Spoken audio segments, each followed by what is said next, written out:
So hello guys, what's up and welcome back to my YouTube channel.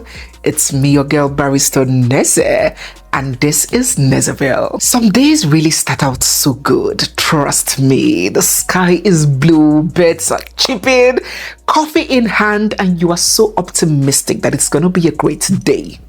And then you log into social media and suddenly your day is ruined. I was just on my own a few days ago having a good day, and then I came across this news that upsets my stomach. Before we get into the Senator Natasha and Akpabio update, let us read this briefly and address it.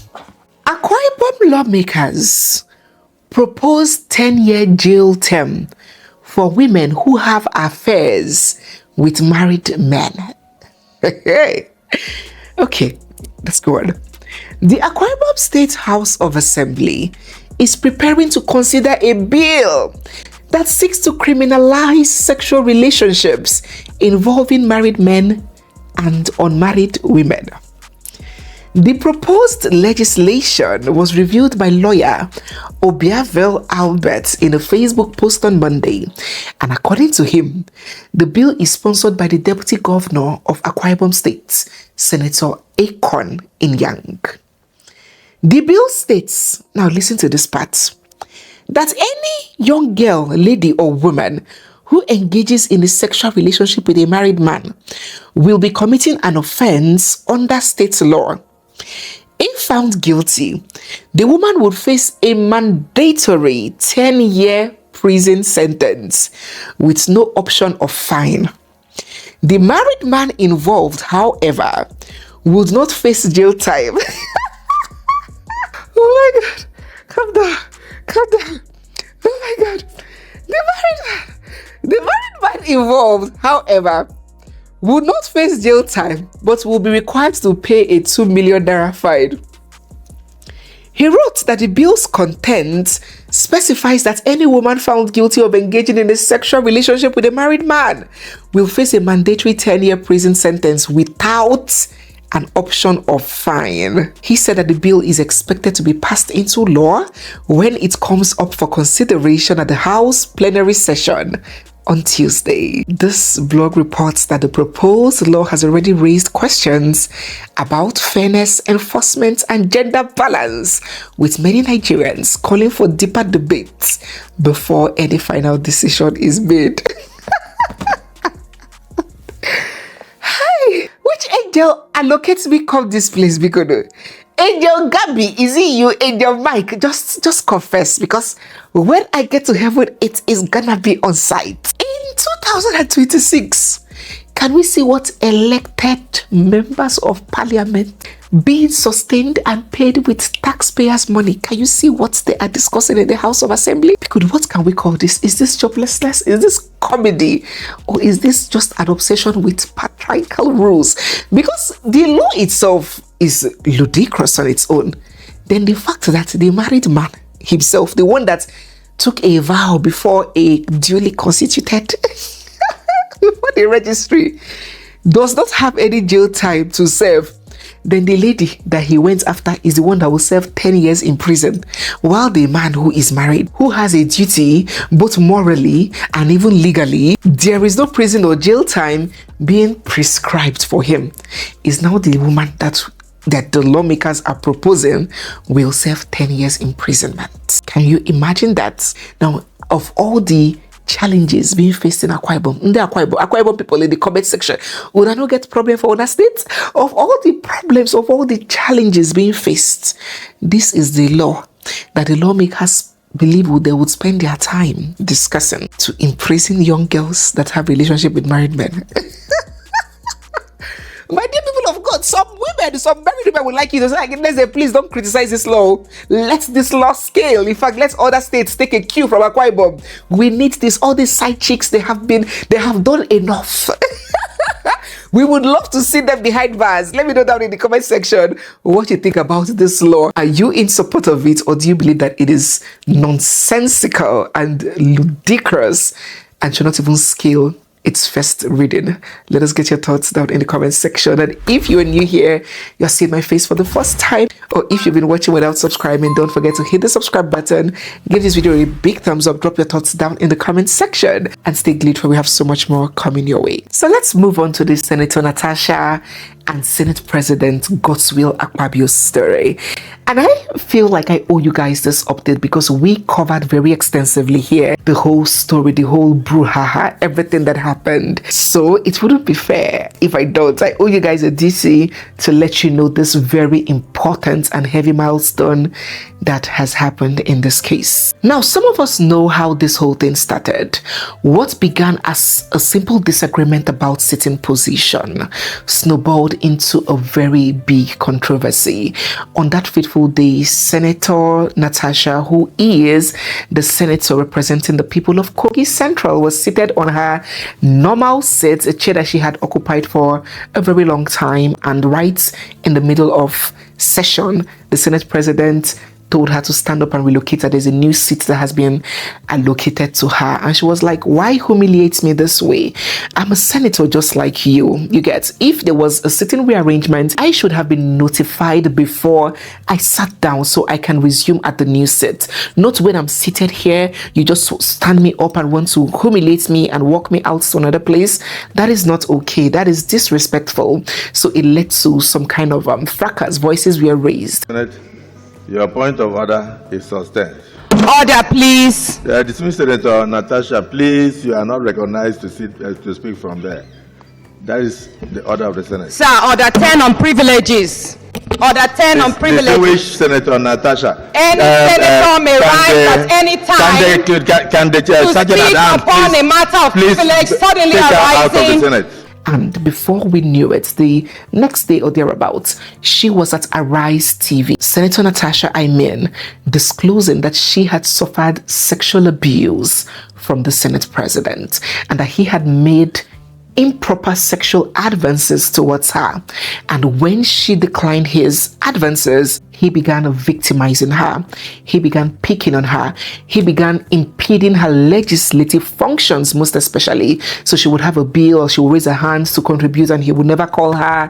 And, he started picking on her. You know how it is, according to her, how it is when a young girl in the university refuses to give into a lecturer's advances and, the lecturer starts humiliating her in class, telling her to stand up, go to the front, just picking on her. And everybody will feel like, oh, he's a lecturer, he's doing his job. But it's only that girl that knows what happened at the back scene that would understand why I would understand what is happening. So that is exactly what Senator Natasha was alleging. She even said that sitting arrangement thing was just in an effort to throw her to a corner where she will not be seen, because she had a very strategic seat directly facing the Senate President, right? She loved that seat. So she was like, the man wanted to just get her out of his sight and out of the way and keep her in one hidden place where nobody would notice her. That was what she said. So that was how the whole thing started. And just a few days after she came out to Arise TV to make those allegations, she was suspended from the Senate. It was a 6-month suspension that came with very stringent punishments, such as being barred from her office, all salaries and allowances withheld, a withdrawal of her official security protocol, her official vehicles, and a lot more. Prayer 1, that the Senate do suspend Senator Natasha Akpabio for 6 months for a total violation of the Senate Standing Rules 2023 for bringing the presiding officer and the entire Nigerian Senate in general to a public opprobrium, with effect from 6th day of March 2025 from all legislative activities forward. Those in support of prayer 3 say aye. Aye. Those against say nay. The ayes have it. After that suspension, there was what we can call a nationwide protest against Senator Natasha, from men, especially from women, calling her names, insulting her, calling her a blackmailer, humiliating her, which a lot of people believed were sponsored. I am supporting Akpabio because he's a Senate President. Number 2, he's somebody's husband. He shouldn't be, he's not looking at Natasha. Natasha is just a senator. He doesn't have time with Natasha. Natasha should free Akpabio. Akpabio is somebody's father. He's a grandfather. He's somebody's husband. He's somebody's son. Natasha should face her husband and leave Akpabio alone. A man is free to look at a woman. That is the end. He should stop blackmailing Akpabio. Akpabio is Akpabio. He should stop it. You know what they investigate? Investigate what? Did you mix Akpabio with Natasha in the bed? You don't need Akpabio talking to Natasha by the roadside. You don't need Akpabio talking to Natasha that I love you. And then came the almighty recall process, where a recall was arranged to remove her permanently from the Senate. And people were like, this same Senate where men throw chairs, people exchange blows, people fight. So is it this exchange of words that is warranting her recall? Only for the people that were gathered to recall her coming out to say that they didn't tell us, we don't know what is happening here. They told us to gather with our voters card for people empowerment, women empowerment program. They didn't tell us that we are recalling our senator, we love our senator, we don't want to recall her. It was drama after drama. This early morning we were informed that that we should come for an empowerment. When we get to the field, we are asked to bring our voters card and the VIN, the number there. So we now ask why, because we heard that we should come for the empowerment. So they gave us a form to fill. You fill with your VIN and pen your signature. Then most of us will refuse that we cannot do that because we don't know that an empowerment can be done in this way. So we now left the field. You would also recall that in the process of this hit, Senator Natasha was relieved of her position in Senate committees that she was heading. So she lost her committee role and she was replaced with somebody else by the Senate president. No, it's not. I think the new chairman of the Senate Committee on Diaspora and NGOs is distinguished Senator Anekan Bassi, and it will take effect from today. There were also several physical attacks on her home there in Kogi State.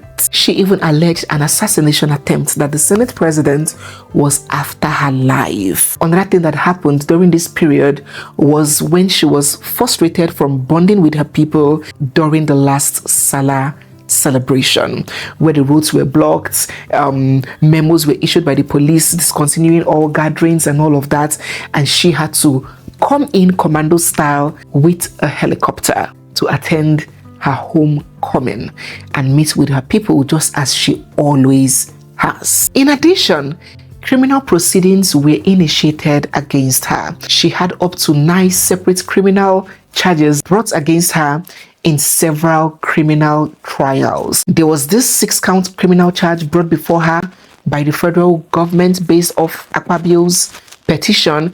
There were these other court cases that has to do with cyberbullying, cyber stalking, cyber crimes. There were so many court cases going on. In fact, in these trials, the prosecution asked the judge to remand her in prison, that bail should be denied. Imagine that. The judge declined that request and she was granted bail. There was even a time that she was making it out of the country with her husband and her passport was seized. She was humiliated and embarrassed at the airport. It was one trial after the other. Have I committed any offense? Why are you withholding my passport? Hello, fellow Nigerians. Good morning. This is Senator Natasha A Mysterious. Having completed my celebration of my second year in office, I decided to take a week off. So I'm at the airport here and my passport is being withheld again. The same thing happened last time where my passport was seized. I have committed no offense and there is no order from the court to withhold my passport and deny me traveling. The last time this happened, the officer in charge told us that the Senate President, Godswill Akpabio, instructed them to withhold my passport and prevent me from traveling because he said each time I travel out of the country, I smear the country's image by granting interviews out in international media. Please, can you tell them to release my passport and this embarrassment should stop? It has been a very eventful and challenging year for Senator Natasha. It was really hell. But in all of this, Senator Natasha stood firm, stood bold, stood unwavering, stood gallant, unrelenting, and unbroken. And right beside her was her husband, offering unwavering support. I do not know if it is just mere coincidence, but shortly after this whole thing started, we found that our very strong, ever bubbly, ever agile Senate president allegedly began to fall ill. Looking so frail, acting so frail, he couldn't even come out of car properly, he couldn't walk properly without using aid, even to raise his own agbada up. He couldn't even do it, looking so sick and ill. In fact, there were rumors that he had been hospitalized in the UK, that his health is failing. What is going on? Ladies and gentlemen, only very recently in church, Senate President Godswill Akpabio took the mic to announce that he is directing his lawyers to withdraw all the cases, all the indictments, all the petitions filed against Senator Natasha. Let us hear him. And because of what you said here,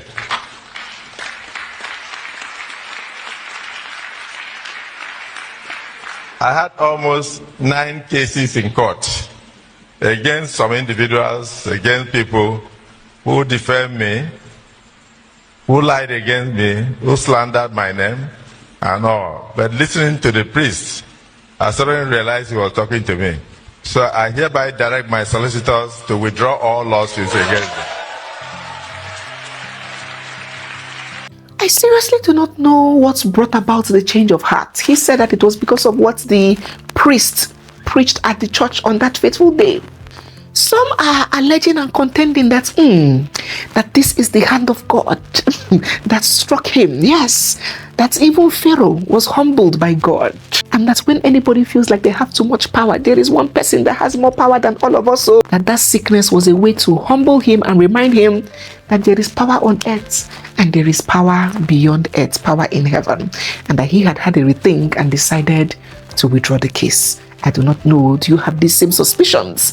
Let us get what you think down in the comments section. Well, as I mentioned earlier, we covered this story very extensively here on this channel. So it is my duty to bring to you guys this information and let you know that Senator Natasha, because it cost a lot of heart, so many people were so hurt, pained and bitter. In fact, they felt so helpless and overwhelmed with what happened. So I just wanted to let you know that Senator Natasha Akpoti Uduaghan is now free from all persecution.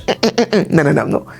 Prosecution, and has no federal charge hanging against her. Let us say a very big congratulations to her down in the comment section.